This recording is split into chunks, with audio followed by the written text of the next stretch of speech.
Hi, I'm Khani Gluck, and you are listening to Growing Global. I am passionate about helping entrepreneurs grow and scale their business. I've been an entrepreneur for over 2 decades. I built my own businesses, sold a business, and continue to leverage the global economy. Growing Global is about educating, inspiring, and motivating entrepreneurs or aspiring entrepreneurs on how to take yourself and your business to the next level. I am so pleased to have my friend, Joe Apfelbaum, the CEO of Ajax Union, a B2B digital marketing agency based in Brooklyn, New York. Joe is a business strategist, marketing expert, and certified Google trainer. Joe is the author of his book, High Energy Secrets, and how he lost 95 pounds and has more energy than ever. When he is not motivating entrepreneurs at events and on social media, he chills in Brooklyn with his 5 adorable kids. Okay, Joe, this is so great to have you on. I'm excited. Thank you for having me. I'm really excited about this. This is going to be so great. Yeah, and you're like my homie from Brooklyn, so it makes me feel like I'm a little bit at home. So we'll talk a little bit about you and your background because I want our listeners to just, I'm so intrigued by your story and your self-development and all your growth that I want our listeners to just get a taste of it. So give us the Joe story. Yeah, so I grew up watching my mother trying to build her business. So she had a boutique in the Lower East Side selling women's clothing.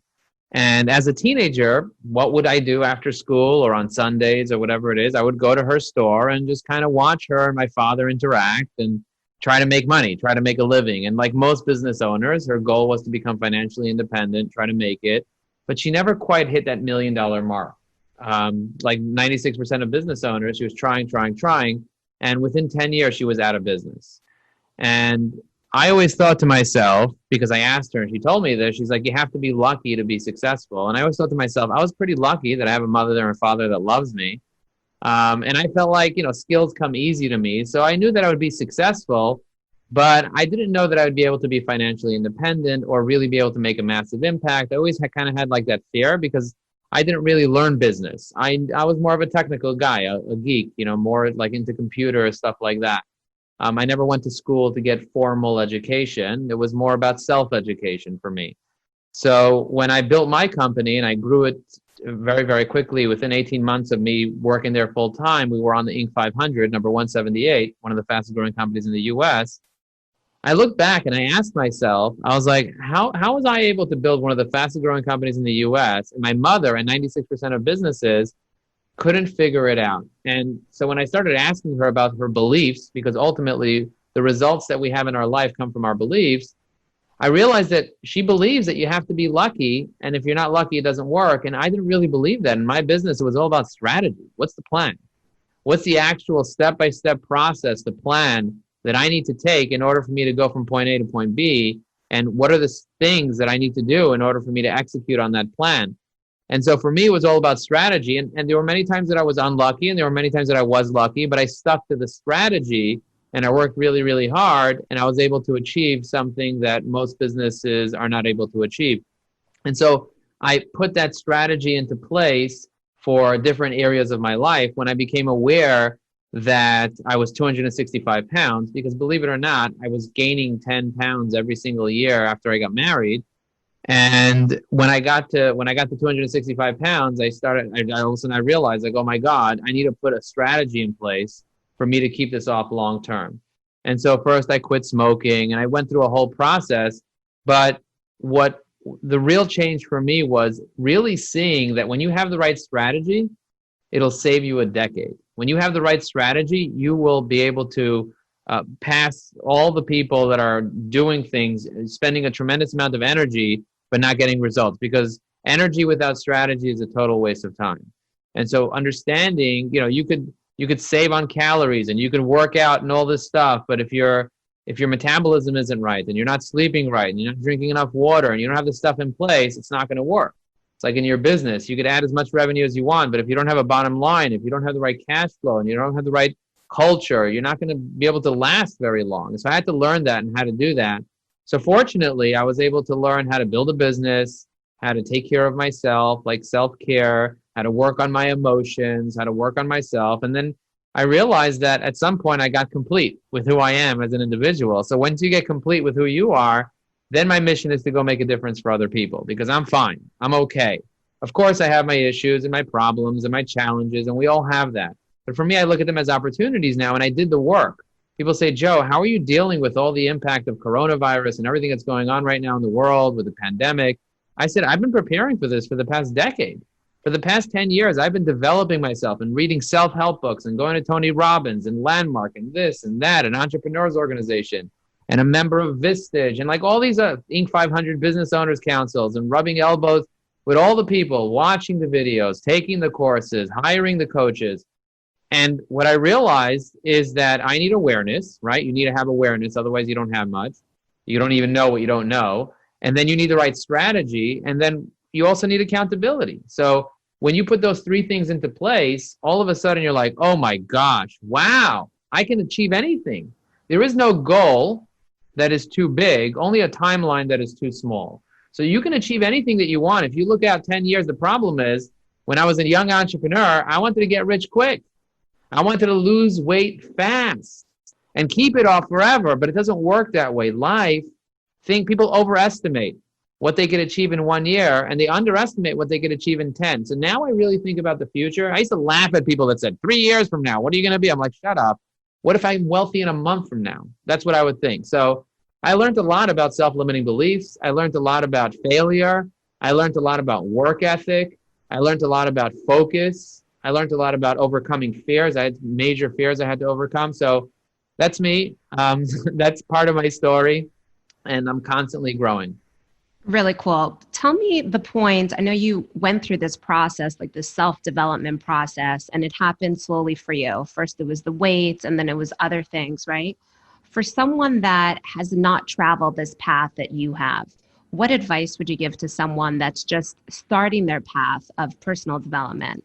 Is there a book they should read? Is there give us some ideas here. Okay, so if you're just starting on your path, you have to ask you. So first of all, I want you to recognize, I want everyone listening to this to recognize is that there's nothing wrong with you. Okay, no matter where you are in your life, this is where you need to be in the moment. So if you want to change something, realize that the more you change things, the more they stay the same. So the more you resist something, the more it persists. So don't try to change. Realize that you are the way that you are, and you have to accept that, and that's okay. Does that mean that you shouldn't transform into something else? You could only transform into something else when you accept what you are right now and create a strong foundation with acceptance. Then you can transform and create something else from a strong foundation. You can't build a castle on quicksand and expect it to be sturdy. You need to come from a strong foundation. That's number one. So understanding that and becoming aware that there's nothing wrong with you. Now, if you are feeling frustration, and this is something that a lot of entrepreneurs feel, frustration, this word frustration, you're frustrated. Maybe you're frustrated in the results of your business and you want to increase the standard of what you're willing to tolerate. Maybe you're frustrated in your personal development or in your health or in your emotional well-being. Maybe you're frustrated in your relationship. If you're frustrated, that means that there's a signal that you really want to upgrade a certain part of your life. You really want to transform a certain part of your life, and you don't know how to do it. You may not even know exactly what part of your life you want to transform because this feeling of frustration is general, and it's based in fear. You see, every emotion that we feel in our life is either based in love or based in fear. This is something that I learned growing up, that I learned in Torah, but I didn't really understand it until I went into business, and business really challenges you, or challenged me in a way that, religion or anything like that never really challenged me in that way. And so follow your frustration, and it will lead you to your greatest fear. And when you overcome your greatest fear, now you can achieve anything because your greatness is right past your greatest fear. I don't know if you know this, Hani, but I was afraid of public speaking. I was afraid of video. I was afraid of having my photo on social media. If you go back to 2009, Hani, and you look at my Facebook photo, you will see a picture of a cheetah. So tell me what you did. So did you join this organization about teaching you how to be a better public speaker? I mean, what was your process? Because you seem online, like you are the most confident person on the planet. You could care less what anyone in this world thinks about you. And you just exude that, I can feel it. So how did you get there? It's called completion, Connie. When you feel complete with who you are, you don't need to prove anything to anybody, so you're complete. Most people are questioning themselves because they're not accepting themselves and they're not complete with who they are. If you can get really complete, if I ask you, Connie, are you totally okay with who you are? Do you totally love yourself? Do you really believe that you're a part of God and that you're perfect the way that you are and nothing needs to change? And if your answer is, I'm not 100% sure that I'm okay with every area of my life, then you're not going to be able to exude that self-confidence because you don't trust yourself. Listen to the word, self-confidence. That's self-trust. You have confidence in yourself that you are okay, that you are complete. So most people don't even understand what self-confidence is because they haven't read the 6 Pillars of Self-Esteem by Nathaniel Branden. They haven't read Think and Grow Rich, so they don't understand the 13 Principles of Riches. They haven't read Man's Search for Meaning, so they don't understand what purpose is and how purpose can transcend anything. They haven't read the 7 Habits of Highly Effective People and really studied the 7 habits that Stephen Covey so talks about. They haven't read The Miracle Morning and transformed from a person who's reactive and always staying late at night to a person who's proactive and becomes an early bird. They haven't read Getting Things Done and really studied David Allen's book. So I can go on and on and on just talking about the hundreds of books that I've studied and I've read that are in my system and that I've programmed myself to become a well-oiled machine because I valued it so much. But, I remember I would just spend hours and hours reading and trying to, because I was so frustrated. I was so frustrated with my procrastination. I was so frustrated with my fear. I was so frustrated with my need of approval, with my shame, with my guilt, with my negative emotions that I just wanted to run away from. And I felt like a total failure no matter how much money I made, whether I was a $1 million business, a $2 million business, a $4 million business. I was afraid getting up in front of my staff. I had a staff of 75 people. I would show up in front of them and I would be petrified. I would be shaking. My heart would be racing and I didn't know what was wrong with me. There's something wrong with me that I can't get up in front of a bunch of people and have a conversation. What's wrong with me? Is it because I'm religious? Is it because I grew up this way? Is it because I was shamed in the mikvah or this and that? Like, what is it? But the reality is, it's just fear. It's just fear. It's fear. Fear stands for the following: false evidence that appears real. Right. So if you're going to find evidence, you either have reasons or results in life. You either have reasons or results. You'll have a million excuses to keep the fear alive because fear is darkness. And a little bit of light will dispel a tremendous amount of darkness. So how do I find the light? How do someone find the light? How do you go from frustration to mojovation? Well, awareness is part of it. Understanding that it is fear and that it's not real and it's not rational. Emotions are not rational. We rationalize emotions to make sure that we don't feel like we're crazy, but emotions are just emotions. It's like the motions in the oceans. It's like the right potions. It's like going with the flow. If you know what I mean, that's what it is. It's being connecting. So if you connect to my energy, right, you're connecting. You're like, I know this guy. I love this guy. I want this guy. Like it makes sense. It's because I'm just reflecting your best part of you. When somebody sees a rock star on stage and the rock star has terrible self-confidence and they're whispering into the mic and they're not dancing and they're afraid of what everybody thinks, everybody hates the rock star. That's not a rock star. That's a loser. But if a rock star gets up, rips his shirt off, pulls out the guitar and says, da-na-na-na-na, woo! And they start going crazy, everybody loves that because everybody mirrors each other. And that's what people want. People want to mirror someone who's complete, someone who really loves themselves, because everybody wants to be that baby. Everybody wants to be complete. Interesting.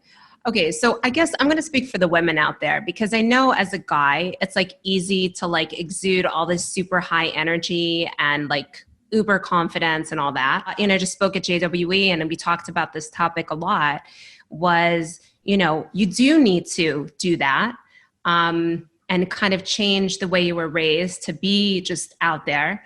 And I think a lot of women, struggle with that because they may feel it inside. So maybe you want to speak to that person or that, So the way that I would speak to you is I am a very high energy person, right? I wrote a book called High Energy Secrets. I happen to be that as my personality. Also, if you look at my astrology sign, I'm a very passionate person. I was born in What is your November. astrology? Oh, you're a I'm a Scorpio. Scorpio, so I'm extremely Yeah. passionate. What are you? Sagittarius. I'm Right. also super, yeah. Yeah, so you're a little bit different than I am, right? You're maybe a little more, you want your freedom, you want your creativity, like all that stuff. So I'm a little more introverted. You might be a little more extroverted, like naturally based on your astrology sign. It's fascinating. I've been studying it, and it's just fascinating how often the nature of us can be connected to when we were born based on the stars and all that stuff. It's just fascinating. So what I would tell anybody listening to this that's maybe feeling a little closed and they have beliefs around their background or and care about what people think and they believe it's harder because they're a woman, realize all that's beliefs. All that's based in beliefs. All that's based in programming. The fact that you believe that a woman is different than a man and all that stuff, and you have proof because look at this and look at that, that's all beliefs with proof. And those beliefs with proof can be changed if you want to. Now, if you don't want to change those beliefs and you want to work with them, then you just have to find who you are within those beliefs. So you have to have the right balance. You don't want to go crazy and just drop everything and run away because there are many beautiful things in the system of beliefs that you have right now. And you don't want to throw everything away. But you want to find the ones that are empowering you and the ones that are disempowering you. And then you can switch out the ones one at a time, the ones that are disempowering. You don't want to change everything at once, but you find the ones that are disempowering you and then you shift them a little bit. Shift them to become empowering. It's like working with your fear to instead of driving you, you drive it. Instead of it limiting you, it fuels you. So your fear can fuel you. My fear of not being enough fueled me to build one of the fastest growing companies in America. Every entrepreneur that doesn't just have a job and is not just satisfied and just wants to literally just take a bite out of the world, their hunger in their belly is because they have some emotional instability or something that normal people don't have. It's not normal to do the things that we do as entrepreneurs, but that's okay because you don't want to be normal. If you want to have all the things that other people don't have, you have to be willing to do all the things that other people are not willing to do. So that means that you can't be normal, you can't be regular, you have to be weird.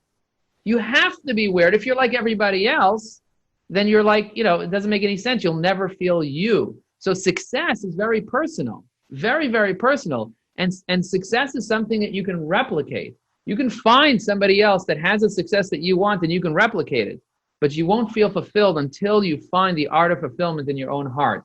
And fulfillment comes from a combination of things. Mainly, it has to do with self-expression. So if you feel like you need a release, and you're not allowing yourself to get released based in fear, you're suppressing energy, and that won't allow you to be yourself.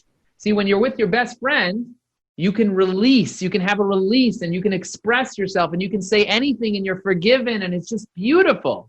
But when you're with your mother-in-law, you gotta suppress yourself, and it gets super anxiety. It gets crazy, right? Because self-expression allows you to be one, allows your energy to get higher. And when you have higher energies, you're vibing higher. You can be more grateful. You could have more joy. I mean, if you take a look at the scale of consciousness in terms of vibration of energy, you'll notice that joy and gratitude are very high, and guilt and shame and anger and hate is very, very low. So people that are stuck in a very low vibration of energy, there's nothing wrong with them. They're just feeling very disempowering feelings, and they're stuck in this victim mentality, and they stay stuck there until they have awareness. And sometimes it takes a coach or a therapist or a mentor or something really bad happening to someone's life where they look in the mirror that's outside of the jar, because if you're in the jar, you can't read the label. So you need to look at the mirror outside of the jar, and somebody has to hold up that mirror for you, right? And now you start saying, oh my gosh, I am beautiful. Oh my gosh, there's nothing wrong with me. Oh my gosh, if I want to be a great orator and a good speaker, I got to practice and prepare and say the same thing over and over and over and over and over until I get really good at it. And then you get on a podcast and you blow the person away because you always have something amazing to say. And how are you so good? How? So I did 100 of these a year for several years. So you get good. You know what I mean? Got it. So let me just, a disclaimer here in case my mother-in-law is listening. I love my mother-in-law. She's a therapist. I could talk to her about anything. But is this how the Jewish rapper came about? Is it like just so off the wall and this like a total like Tell me about that. Well, I always felt an affinity to the wittiness of rap. Not the rap that these days like, not that. That's garbage. Okay, that's total garbage. Okay, they're not even saying anything. They're like, no, not that. I'm talking about the, like Eminem and like Biggie and like I listened to their stuff and I was like, wow, this is something. There's something there. Really, it gets me like excited. It opens up my eyes. It really speaks to me. Like, the words, the rhymes, the meaning, like the double connotation, like all that stuff. It's like, wow, it really like stimulates my mind in a witty way. And so I appreciated that. And I decided that it's something that I enjoy. And I started doing it a little bit in private, but I wouldn't share it with anybody because I had a fear of judgment. I was like, oh, what are you going to say? Look at that guy. He's a chassid or whatever it is. And he's sitting there, he's rapping. What do you think you are? And there's a lot of judgment around that. And sometimes I would do it and people would be like, no, fer, what are you doing? You ferret. What are you doing? You chazer. You're tame. Go away, So like, you're like, you're impure. Like, well, what are you doing? And that's not okay because I'm expressing myself. I'm not doing anything wrong. They're like, what do you mean? You're doing things like a guy. What's wrong with you? You're a guy. Your mama's a guy. You're a guy. Go away. You can't eat challah today, Anyway, bottom line is that I love that stuff. I love stand-up comedy. I love connecting and I love absurdities. And this is the stuff. I'm like a child inside, right? And so I realized that rapping is something that I just enjoy immensely. And when you put on a beat and I'm able to go with the flow and I say something clever, I'm like, whoa, I just did that. Yes. And it makes me feel fulfilled. Awesome. Is that how Mojovation came about? Was it just a random like rap? Tell me about that. That wasn't rap. I mean, the idea of mojovation is the idea of mojo. And what is mojo? The essence of life. The truth is the whole idea of mojo came from people wanted more of Joe.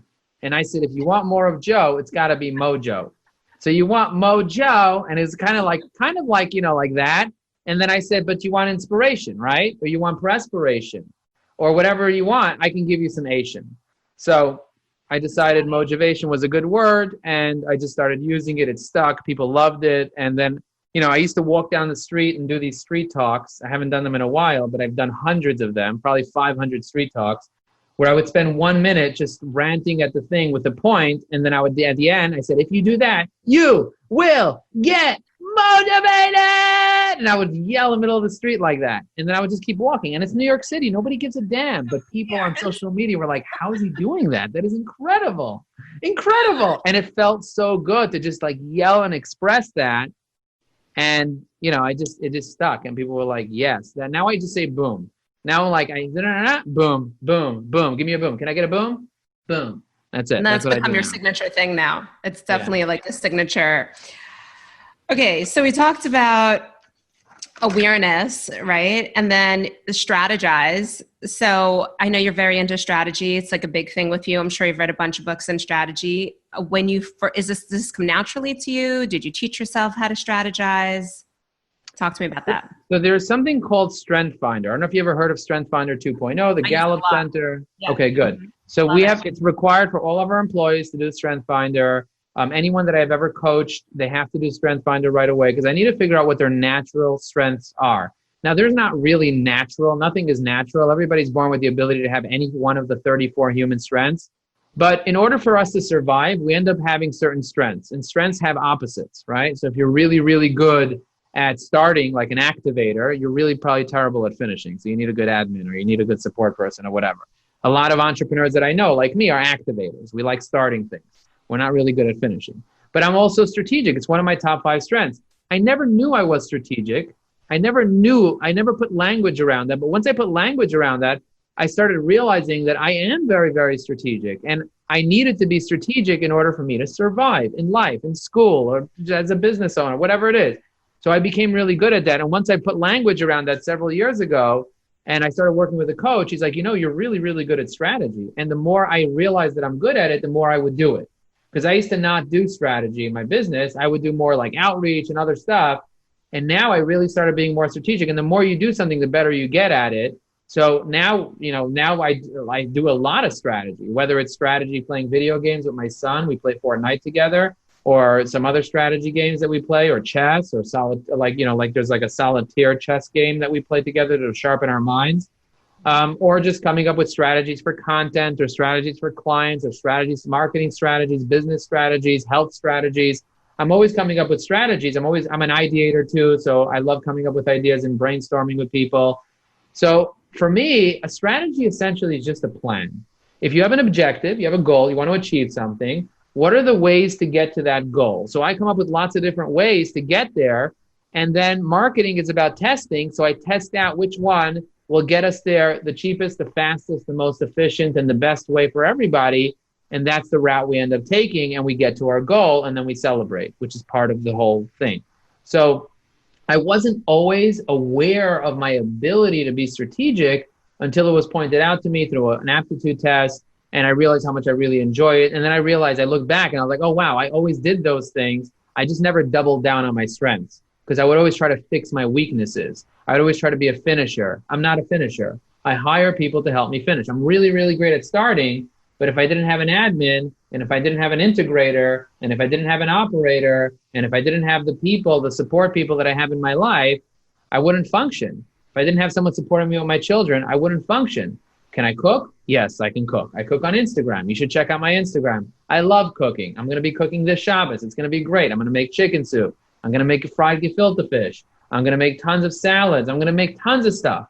And I'm really, really good at cooking. Why? Because I figured out what the strategy is behind that, and I started implementing them, and now I know exactly what to do. I don't even need to look at a recipe book. I know how to do it. Okay, so for the strategist in you, could you share, like when you're sitting down to do your business strategy, or you're sitting down with a client to strategize, is there an outline you use, or do you just like start writing and just like, is there a system? There's always an outline. There's always a very specific path that you're going to take in order for you to identify how to make somebody successful. So you're dealing with human beings. Human beings are emotional, right?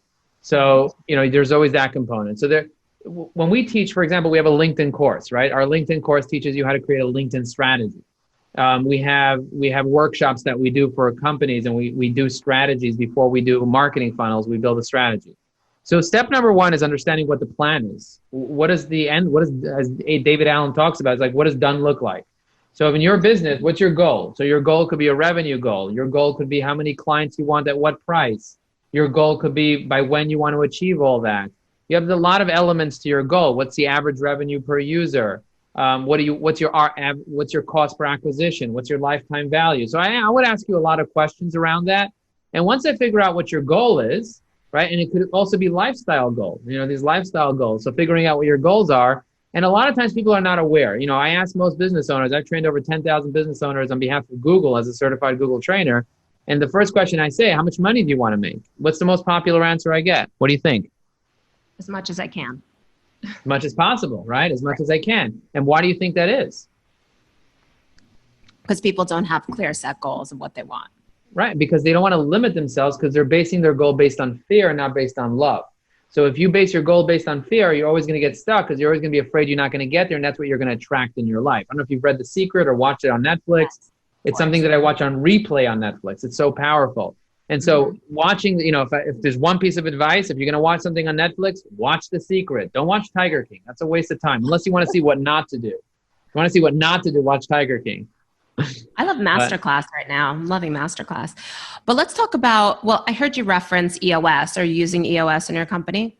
Yeah, so we implemented Traction on our own. If you can't do that, I would highly recommend getting an implementer, an EOS implementer, depending on the size of your business and depending on the type of business that you have. Definitely having a process for coming up with your strategies. The strategy is part of it. Having the VTO is part of it. The vision traction organizer, but understanding that number one is you have to know what your goal is, what the end looks like, and be very specific. When I started my business, I knew very specific. I want $1 million in revenue. That's what I was after.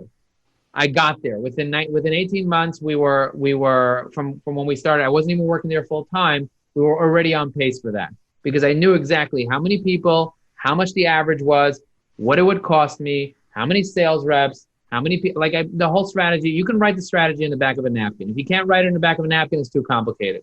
This is what we teach in our course. This is what I tell everybody. You got to come up with a strategy. That's number one. Once you have your plan, part of your strategy is figuring out who you're going to target.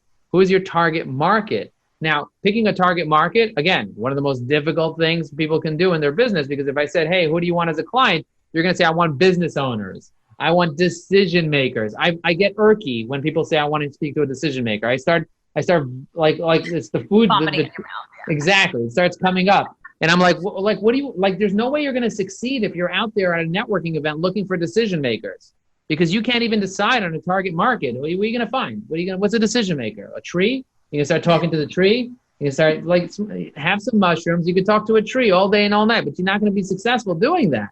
You're going to be high, flying high. So what I tell people is you got to tether down and pick a target market, very specific. Because I'll tell you why it's so important. Because if you don't pick a target market, you can't have messaging.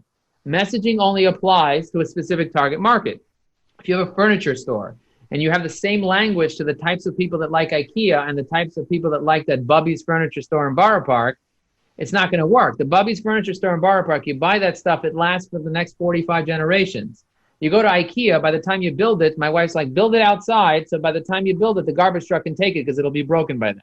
And it also takes you 6 months to build it. So, the complaints start happening, like, why isn't this built yet? What do you mean? I'm building a Noah's Teva. I'm building an ark, from IKEA. I bought the ark in IKEA. Hopefully it'll float. Anyway. Okay. Let's talk about So that's number one. This. That's target market. Yeah. Go ahead. And the third part is messaging. Okay, so I just want to talk about strategy real quick. So what is the strategy? What is your plan? Who are you targeting? And then what is the message? Now, messaging is a whole nother conversation that I want to get into, but the messaging is really about emotions, because people take action based on emotions. So what's giving you pain? What's your goal? What do you want to achieve? What is your fear? What are your dreams? So really zeroing down and then thinking about what has a dollar value, what doesn't have a dollar value. How do you attach dollar value? So we basically break the whole thing down. And this is what we teach people: to create the right messaging for LinkedIn or for your business or for anything else. You got to talk to a specific persona with specific messaging, and that'll help you get to your goal. And that's your strategy. And that can be done in like 45 minutes. You can write the whole thing down, have it on paper. You're done. You can walk away from it. Well, you have to execute on it. But yeah, that's a good strategy. You can walk away from it as a strategy. Before you execute, there's something that's missing, that most people start executing before the middle part. There's actually a middle part that you need. Okay. We'll talk about that too. But let's shift gears for a moment and talk about some tactical things so people can listen to this and do something interesting. But I do have a question though, because my market and a lot of the listener market, we're in medicine, right? It's the medical industry. And I have a ton of contacts on LinkedIn. We have LinkedIn Navigator and lists and all that. But I find that it's so quiet. Like my prospects are not active. Like, you may be active, but you're not a prospect to me, right? So how do you deal with that? It's one of the most popular. Yeah, it's one of the most popular questions I get. So I have a list of 58 questions people typically ask me, and this is one of the 58 questions about LinkedIn. What do I do if my prospects are not active on LinkedIn? Like, how do I leverage that? And I ask people, is LinkedIn about sales or LinkedIn about networking? And people will say, what do you mean? It's about sales. It's about both, they say, but it's mainly about sales. And I say, take a step back. Sales Navigator is about prospecting. LinkedIn itself is about networking. So I say, how many connections do you have? I ask you, Khani, how many connections do you have? Most people have no idea. You might know how many you have. I do. Okay, so you know how many you have. How many do you think you have? Last I checked, it was a couple thousand, maybe 20. Now you're forcing me to check. 2,253, okay? So 2,253 followers, which basically means connections for the most part. So you have 2,000 connections. Now, if I asked you, out of those connections, how many of them are ideal clients that are active on LinkedIn? You would say zero, zilch, nada, none of them, right? Possibly. Maybe you'll say 1, 5, 7, 20. No, I would say 50%. So 50% are ideal clients? Are potential clients. Not ideal, but potential. Potential clients. And are they active on LinkedIn? Not so much. Not so much. So here's a statistic. There are 650 million people on LinkedIn. 40% of them are logging in on a regular basis. So that means most people on LinkedIn are just not active. So your job is not necessarily to target the people that are your prospects. Your job is to network with the people that are active so that they can turn you on to the relationships that they have. So I'll give you an example. if you see a prospect, you said 50% of them are prospects. What you will find is you are connected to that prospect, but you have something called mutual connections with that prospect. What I would recommend you do is review those mutual connections and find the people you know really, really well. Call them, speak to them, and say, hey, I noticed that we have a mutual connection, John from blah, blah, blah, blah, blah. How well do you know this mutual connection? He's like, what do you mean? He's my son. What? I had no idea. Or what do you mean? I was married to that person for 6 years, but we're still in good terms. Excellent. Do you mind making an email introduction? Here's the language that you can use. This is the power of LinkedIn. LinkedIn is not you going out and targeting somebody and annoying them. Now, some of those people, you can target them using the greeting, feeding, and meeting system, and you can get them to start listening to you and start interacting, even if they're not active. Most people, so the 40% that are active on LinkedIn, 95% of them are lurkers. What does that mean? They're watching, but you think they're not active, but they are watching. I can't tell you how many times I walk down the street, somebody walks over to me, he's like, hey, Joe, I love your LinkedIn video. And I look at him and I say, why didn't you like it? He's like, I'm a lurker. I love what you say about lurkers. I'm a lurker. I just like to look. I like to look. I like to hide behind the curtain and just stare at you. I said, that's creepy. That's just creepy. He's like, so what? I'm a creep. Don't tell anyone. I'm a secret. I'm like, okay, done. Our conversation's done. I'm going to go now. So that's the idea. The idea is most people are lurking. So you think people are not watching, but they are.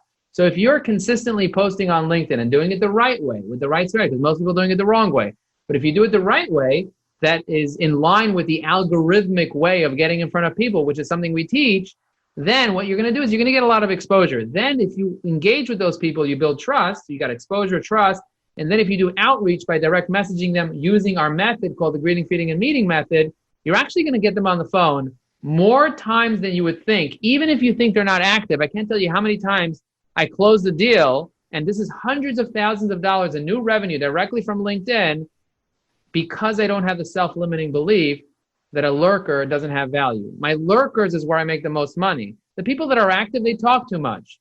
They're not people that are going to do business with me because they think they know everything because they're always talking. But the people that are quiet and they're watching and they're learning from you and they're connecting to you, those are the people that are probably going to spend more money with you and turn into clients. So I would suggest you kind of take a step back and ask yourself, where are my blind spots?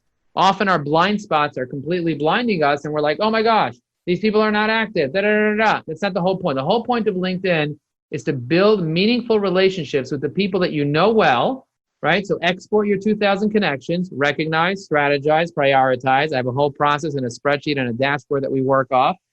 And you identify the people you know well, and then you see your mutual connections with them, and then boom, you set up meetings and boom. Because the truth is, Hani, you can't have more than a few hundred meaningful relationships with people at the same. It's just it's something called the Dunbar law. So if you read about the Dunbar law, there's a rule that human beings can't have more than 150 relationships on average. You're a super connector, I'm a super connector, so we can have 250, 300, 500, 1,000, but that's it. On LinkedIn, you could have 30,000 connections. What are you going to do with that? I have 10 times more connections than you do, right? I have 22,000 connections. Does that mean I know 22,000 people? No. And somebody recently said, Joe, I have 29,000 connections. And I said, okay, how many of them are in the US? They're like, how do I check? I was like, you know what? Just search first connections on search and type in India. Okay, go. And he said 24,000 of his 29,000 were based in India. I said, that's fine. That's fine. You have an Indian business, right? He's like, no, I can't do business with people in India. I have this supermarket display business. I need to target people in New York. So I was like, so why are you connected to 24,000 people you can't do business with? He's like, because I just accept everybody. And I was like, he's like, I hired somebody for $3 an hour in Bangladesh and he connected with all his friends, I guess. And I was like, that's fine. I was like, that's fine. I said, close your account, open up a new one. Because to unfriend each person's annoying. Anyway, he was laughing his butt off because he's like, yeah, how many people are you connected? Show me your screen. So I shared my screen. I showed him my screen. He's typed in CEO, New York City, 10,000 connections. He's like, holy crap, you're connected to 10,000 connections? I was like, yeah. I said, you didn't type in New York City. You typed in United States. He's like, oh, cool. Okay. So in the United States, you're connected with 10,000 CEOs. That is cool. So that's unbelievable. So for me, I'm very strategic with what I do. And that's what I teach people. again, action is not always the right thing to do because you got to measure twice, cut once. Measure twice, cut once. Stephen Covey talks about what? Sharpening the saw. What's this thing called sharpening the saw all about? Why is it so important to sharpen the saw? Because if it takes you 20 hours to cut a tree down, but it takes you 15 minutes to sharpen the saw so you can get your cut down time down to 1 hour, spend the 15 minutes sharpening the saw and get the tree done in an hour instead of working with a dull saw for 20 hours. Boom. Okay. Now, my question is, should you outsource? Like you talked about, this guy outsourced his thing. What are your thoughts about outsourcing your LinkedIn situation?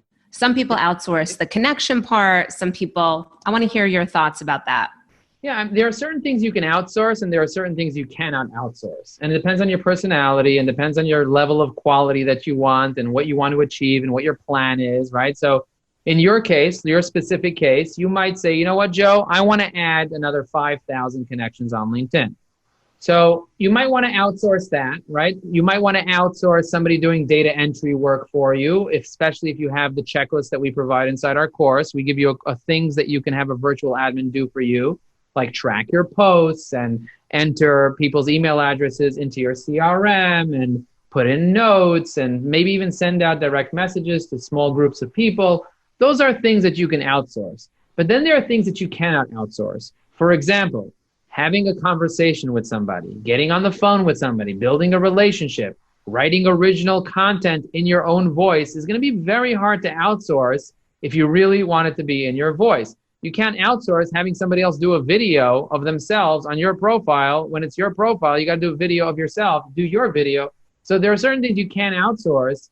But there are certain things you can. I recommend, definitely, if you're a busy entrepreneur and you have more money than you have time, you definitely can outsource. And you can outsource creating your strategy. You don't have to create your own strategy. You can hire somebody. We have a plan called the LinkedIn Authority Blueprint, where we actually craft a content calendar, an asset library. We give you the connections dashboard. We optimize your profile. We do all those things for you. That's outsourcing that to us. So instead of you spending 50 hours doing it yourself, you'll spend 2 hours with us, 1 hour filling out a questionnaire, 1 hour doing the strategy session. And then our writers will spend 100 hours listening to that strategy session with the brainstorm that we did and your competitive advantage and your goals and your target market and everything that came out. We pulled everything out of your head within an hour. And we have a whole recording and we'll produce everything for you. And we'll even produce sample content for you. And if it's in your voice and you like it, great, we'll do it for you. Many times it won't be, but you'll have that content. You can modify it, tweak it, use it, whatever. But at the end of the day, you'll have your strategy, and off your strategy, you can do a lot of stuff. I'll give you another example.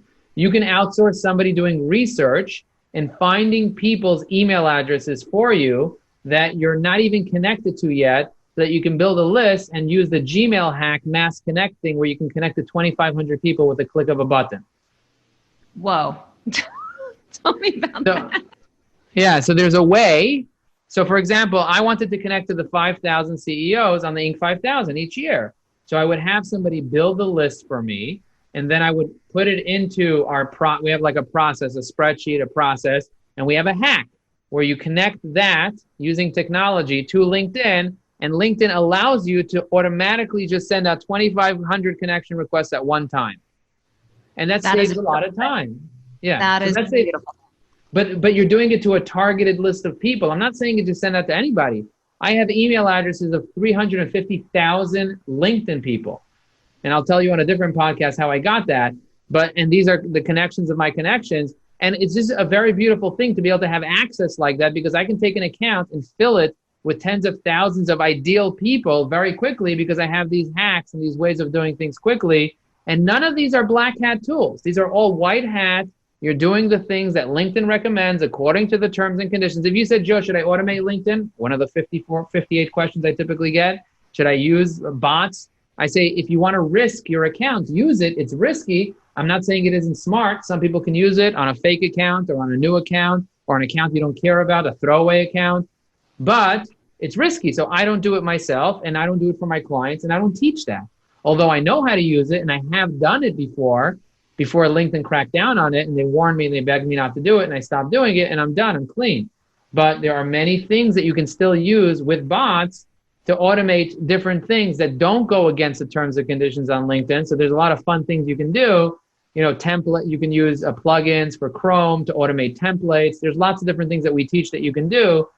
But bottom line is, if you want to be able to take the express lane, to know exactly what you need to do, what I did in my life, I always bought a course. I spent a few dollars, I bought a course, I learned, okay, so these are the things that work, these are the things that don't work, here are the scripts, here are the frameworks, okay, I'm done. I don't have to sit here and go crazy. And that's why we provide these courses to entrepreneurs, and we also provide the done-for-you service if you don't want to do it yourself. So, at the end of the day, is you'll find a coach that will save you a lot of time. You'll find someone that has done it already, and just whether they're a coach, a mentor, a book. Somebody today said, Joe, a lot of this information that you're teaching, I can get for free on YouTube. I said, you can, I said, you can. And if you can find how to set a goal in 15 minutes for your marketing goal, LinkedIn goal, and business goal with a framework, if you could find on YouTube how to pick your target market with a persona discovery framework tool, if you could find a messaging tool, if you could find the ability for you to be able to pull all your stories with a specific content map, if you could find the checklist for your profile, if you could find the 3 dashboards that I created myself, that I implemented, tested, and gave it to thousands of people to use, and that are mind-blowing dashboards, if you could find the 6 different types of posts to use on LinkedIn, and how to create evergreen articles that get 10 times more views and get indexed by Google, and how to properly do videos, and how to do animated GIFs, and how to do images, and if you could find how to properly engage, like, recommend, endorse, and how to use hashtags, and how to use advanced search hacks, and all that stuff, and if you could find the right way to direct message, you could find all that stuff in one place on YouTube that will literally just take you 15 minutes a day for a few weeks, and then you're done with all the frameworks, cheat sheets, checklists, and scripts. Go for it. Do it for free. But I promise you, it's going to take you 3 years to get all this information for free. So if you have 3 years, do it for free. And even in 3 years, you're not going to be able to find, because by the time you get the information, it won't work anymore, because LinkedIn keeps changing. And we keep upgrading our course, and you get lifetime access in our course. He's like, you know what, Joe? I'm going to invest. Let me just do it. Right? You're right. Yes. Anyway, so I love objection. Yeah. By the course.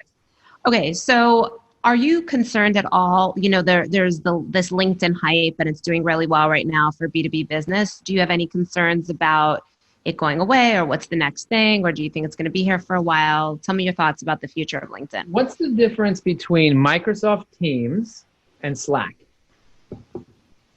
I use Slack. I don't really use Teams, but yeah, you don't use Teams, but Slack, when they launched, it took them how many years is Slack around? I don't know, a decade, whatever, right? A long time. They're around a long time, and there's 16 million users. Microsoft just launched Teams. They have 75 million users already. The power of MSFT, the power of Microsoft. Microsoft owns LinkedIn. They paid $26.2 billion for LinkedIn. LinkedIn ain't going away. LinkedIn might be bleeding for Microsoft, but Microsoft has plenty of money.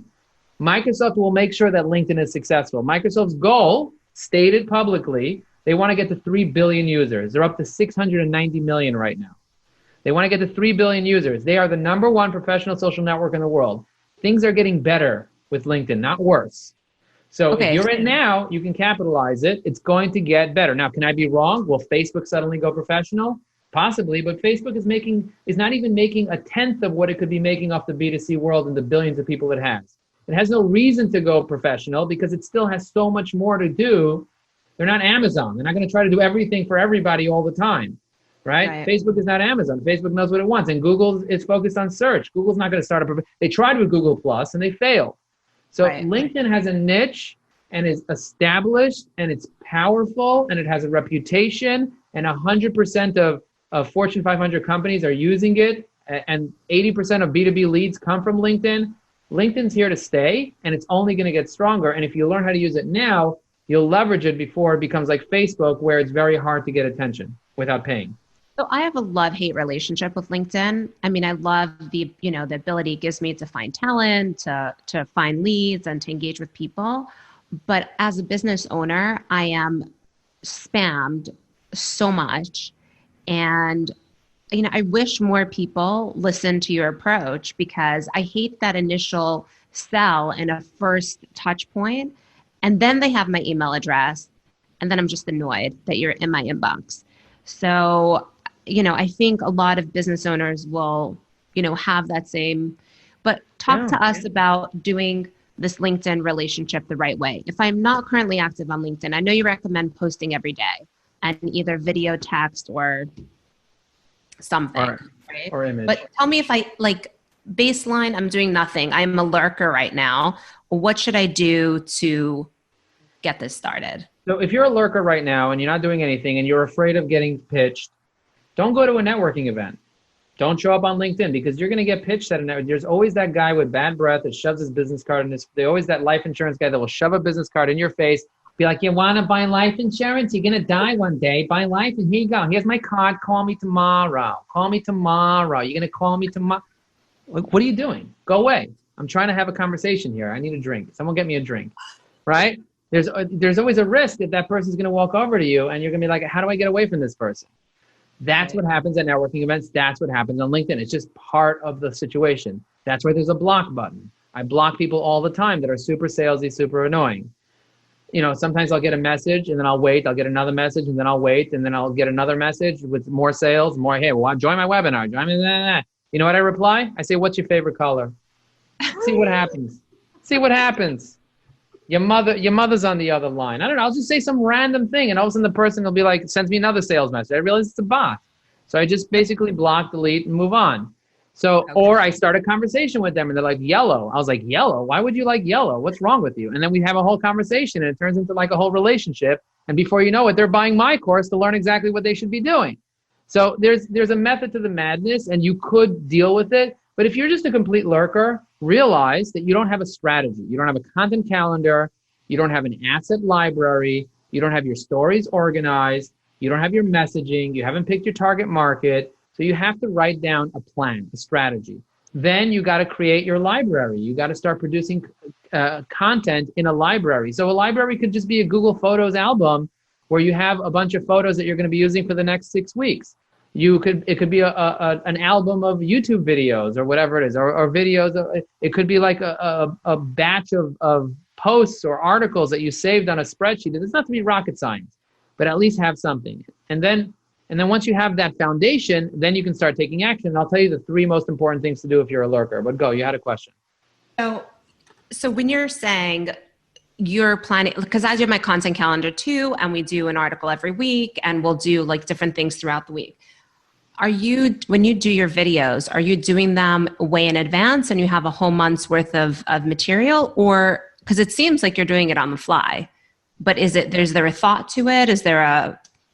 Yeah, no, there's 100% of thought to it. And some videos I do on the fly because I enjoy them and I'll just do a video on the fly. But if you look at my posts, and I recommend you go through my posts and you look at my recent posts, I posted 100 times this month so far, right? So go through my last 100 posts just to get a feeling. You'll see a lot of the videos are videos with captions that are branded, that I've been posting many times. I have over 200 branded videos with captions that are always ready to go. So if I wake up in the morning and I want to post a video, I'll go through my library of videos and I'll say, okay, what do I want to talk about today? And I have all the different topics. I have coaching, I have personal development, I have marketing, I have sales, I have LinkedIn, I have tips, I have so many different things. So based on my feeling that day, I'm going to post something. If I'm not sure what I want to post, I will go to my calendar, look at what the day is. So if it's Monday, it's inspiration. If it's Tuesday, it's engagement. If it's Wednesday, it's information. So I will go to my calendar and my calendar will dictate what I should post. But I don't always have to use my calendar because I wake up and I have the ability to post something of value to my network. And if I don't want to post that and I'm running and I think of an idea, I'll whip out my camera and I'll just do it and post it and have a good day. And it's done. Within a few minutes, there's a video up there and people are loving it. People absolutely love my Mojovation. I don't even know why they love it so much because a lot of times I don't even know what I said because I don't watch the video after I film it. I just say what I said and I post it and I hope for the best. I don't know what I said, but I said something of value, hopefully, because people liked it. Right. I know I trust myself enough that I'm not going to second guess myself. It's kind of like me walking over to you on the street, telling you something for 3 minutes and walking away. I'm not going to sit there and start analyzing it for 10 hours. Did I feel like it was good? Good. I'm going to post it. Because if I start reviewing it, I said, I picked my nose, I had a schnucki, whatever. I'm not like, whatever. I got to take a step back from this whole thing, from this whole self-judgment thing and just move on. So the answer to your question is yes, have a library because that takes away a lot of the fear. Prep everything in advance. And this way you won't have to worry. I would even say come up with 10 quotes. that you like and put them in your library. 10 beautiful, if I told you to review 100 quotes, you would only like 10 of them anyway. And the 10 that you like are not necessarily the 10 that I like, unless that we're on the same wavelength. You're more of a Sagittarius, so you'll like different types of quotes around freedom. Yeah. Anyway, we'll get into Liberty, something else. But freedom. yeah, liberty, freedom, that type of stuff. So, so if you only have 15 minutes a day, super lurker, don't have a lot of time, there are 3 things I tell everybody to do every single day, even if you only have 15 minutes a day. And that's number 1, post something every single day. Post something of value. You might want to post an image with some text. You might want to post text only. Now there are polls. You can post a poll. You can post a video. You can post an animated GIF. You can post an article or a link to an article or something. There's lots of things that you can post. And there's 6 different types of posts that we teach about. But post something every single day because posting gives you visibility. And if you have visibility, you're top of mind. And if you have top of mind, you'll be successful at networking. That's number 1. Number 2 is engage. Why? Because engagement builds credibility. When somebody likes and comments on your post, they become real. So most people are not liking and commenting because most people are lurkers. So you got to step outside of the lurker zone and start liking and commenting on people strategically. Be smart. So when I commented on your post, you were like, oh my God, that's amazing. He's real. He actually left me a meaningful comment on my post. So I look at your recent post, I see a video, a global, blah, blah, blah. Nobody liked it. I gave it a like. All of a sudden you see there's 1 like. It goes in your notifications. You're like, I got a like. Let me see who it was. Oh, it's Joe. I love Joe. He's so amazing. He likes my stuff. He must like me, right? That's the feeling you get. You build trust with the person, especially if I give you a boom. I might just go in here right now and just write boom. Why not? I wrote bajoom, but I wrote boom now. And I post it. And now your post has a like from me and has a comment from me. Wow. Now, could you imagine if I also go to your profile, I take another second, I go to your profile, I look at one of your skills and I endorse you for them. I give it a like to one of your skills. All of a sudden you get another section of the notification that lights up with the ability for you to thank me for the endorsement. It's an automatic system. So now you're like even more grateful. There's karma. He's endorsing me for stuff. What does that even mean? It doesn't mean anything, but it gives you that good feeling inside. So that builds trust. So what you want to do is you want visibility, right? You want people to know you, and then you want people to trust you. That's the second thing. And then the third thing that you can do is message people. Most people are afraid to message people because they don't want to be salesy. So don't be salesy.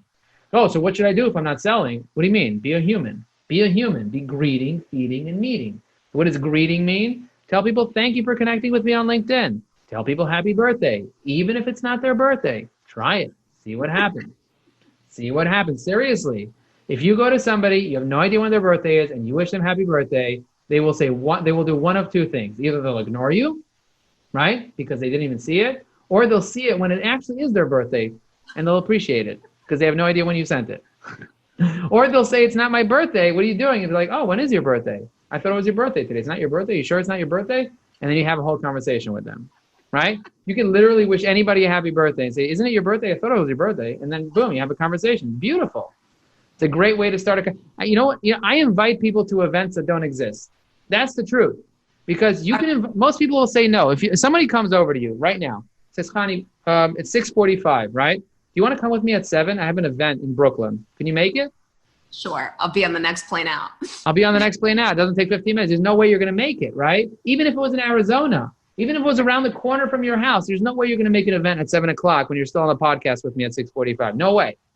Right. So you're going to say no to me, but you're going to be very thankful that I invited you. Even if it was last minute, you're going to be very thankful. And even if it's on Memorial Day, I'll invite people to things on Memorial Day. And they're like, it's Memorial Day. I'll be like, yeah, I'm doing That's a CEO event. That's what I'm curious about, because you always have a webinar going. And I'm like, are you really doing that? So it's not really happening. No. The really webinars are really, really happening. And let me tell you something, Connie. If you're a very successful CEO, you're doing $25 million in revenue, you're a B2B company, and I invite you to an event, and you say you're coming, I will do that event for you. Okay. I will do that. There was a guy I wanted to connect with people in Philly. There were 100 CEOs in Philly. I sent them each a personalized message. And I said, next Tuesday, I am doing a LinkedIn local in Philly. I'd like for you to be my guest. 100% of those people said they cannot make that event because it's next Tuesday and they're booked. But every single person was grateful. And if one person would have said they want to come to the event, I would do a LinkedIn local in Philly for that person. But there'd just be one person there. No, I would fill it with a bunch of cronies. Like I have ways to like fill it with a bunch of random people. Like if I do an event You know, like if I go to Florida to visit my mother, whatever, I will do an event and fill the room because Okay. I can fill a room. If I have to pay people to come, you know, there are actors, you can pay people. There's TaskRabbit. There's lots of ways to do fun events, and then you just spend time with this person. Everyone else is like, you know, you give them You never hired an actor to. I've heard about hiring actors to come and like do your trade shows for you, and like some hot girls walking around. And What's wrong with that? It's the same thing. It's the same thing. You can I can fill up a room for a couple $100. I could fill up a room with a bunch of people that will be there for an hour, pay them each $20 an hour. They'll have a massive room, massive full room. Everyone's an actor. It's fine. Nobody knows the difference. Nobody cares. That's clever and creative. Okay, let's talk about this current situation and then we'll wrap up. So we obviously are in a pandemic, or some of us are nearing the end of the pandemic, hopefully. Everything's up and running here in Arizona. But obviously things are changing. You know, we did a ton of conferences last year, got a ton of business through face-to-face. What do you think is going to happen over the next 6 months, 12 months when it comes to doing business? I think that people are going to turn to people that they trust really well. And if you have a really good network, you're going to be able to thrive through this. And if you're just very transactional, people are going to be very wary. I mean, there's a tremendous amount of lack of trust in terms of personal contact, in terms of the ability of doing business with people, of whether or not they'll be around in a few months from now.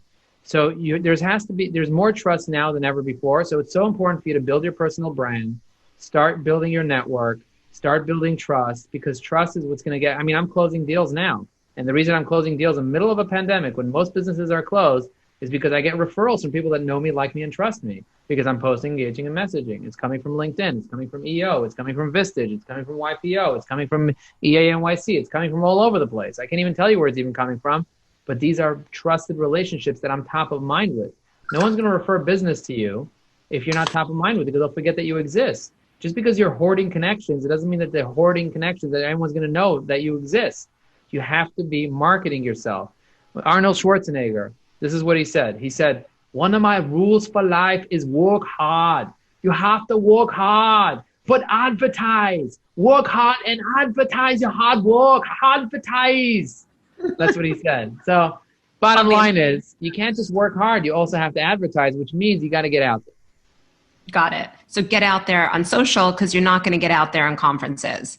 Or so virtual conferences. Yeah. This is the new normal. Virtual is the new normal. There might be physical things going on where people go into movie theaters and cars and watching in the stadium, like, a movie or whatever, but everyone's in their own car and everyone's in their own phone. And this is what happens. You gotta just get with the times. Fax machines are done. Okay. Stop with the fax machines. Even the DMV doesn't use fax machines anymore. Fax machines are done. Okay. Right. So you're saying social selling of meeting people face to face is over. No, you're still going to have that. You're going to still have people that want to do risky stuff, like go to lunch. You're still going to have that. Yeah. That's still going to be an element, but people got used to Zoom. Now it's not weird anymore. It used to be weird. Like a year ago, oh, let's do a Zoom. Like, what do you mean? Come meet me in my office. Why are you Zooming with? Like, who even Zooms? So now convenient. Everybody Zooms. Every celebrity Zooms. Why would I even ever leave the house again? Like, I feel like I'm more social now than I've ever been in my life. And I've been working from home for years. And I'm busier now than I've ever been. I speak to entrepreneurs. Everyone's busier now than they've ever been because they got used to it. It takes 30 days to create a habit. We have a new habit. Everybody has a new habit of watching Netflix, doing Zoom, whatever it is that this is the new normal. And so will this change back? Possibly. Will it take a really long time for people to start trusting the world of you not breathing on me and all that type of stuff? Possibly. Will it take a vaccine and blah, blah, blah? Possibly. Who knows? Why is the market going up when everything's closed? Like, what is going on over here? We don't understand. This is stuff that we don't understand. All we know is that all the smart people are shorting the market right now. Love it. Okay, so get on LinkedIn, get social, and start getting people to know you exist. Start liking you. Here's the last thing I want to say. I want to say is build real relationships with people. That's going to be the key. If you want to be successful, you can't just go out there and post something and hope for the best. You can't dabble. Dabblers are not going to be able to be successful. You need to have a very specific strategy. You got to micromanage the process, not the people. Micromanage the process, not the people.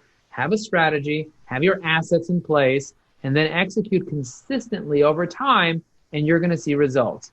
Building a relationship is like planting bamboo. It's like planting an orchard. It doesn't happen overnight, but you still got to water it every day. You still need sunlight every day, and you'll water it for a year, for 2 years, for 3 years. You might not see results, but in the 4th year, it'll grow 40 feet in 90 days, 50 feet in 90 days. This is what happens with bamboo. This is what happens with relationships. And if you want to take your life to the next level, if you want better clients come from referrals. And referrals comes from your trusted relationships. So build those referrals, build those relationships, use the technology and the tools, use the right strategies, work smart, not hard, and you will get motivated. Yes. Okay, Boom. Where can people find you? Okay, so if you want to find me, it's very easy. All you got to do is go to joelinkedin.com, hit the follow button, and you'll be following me. Send me a message. Let me know that you saw me on Chani Glick's podcast. If you want to subscribe to my newsletter, you can go to my name.com, joeapfelbaum.com. I have a newsletter that you can subscribe to. You can follow me on Instagram if you want to see me cooking. You could buy my book on Amazon. But all this information is on my LinkedIn profile. So if you just go to joelinkedin.com and you read my about section, most people won't do this, but if you actually read the entire thing, it's 2,500 characters, you will get to know everything about me, and you will be able to connect with me in a meaningful way. Awesome. Thank you. Joe, you have to come back again. This was so awesome. I would love that. Thank you so much for listening. For more information on how to grow your business, visit our website at 4dglobalinc.com. That's the number 4, the letter D as in David, global, globalinc.com. Click on the Owners Academy tab for more videos on sales, marketing, operations, and leadership. If you are in the healthcare space and would like to learn more about how to get started with an employee in India, or how to start a risk-free free trial with 4D Global, click on the Get Started for Free button on our website to book a time with someone on our team. See you next time.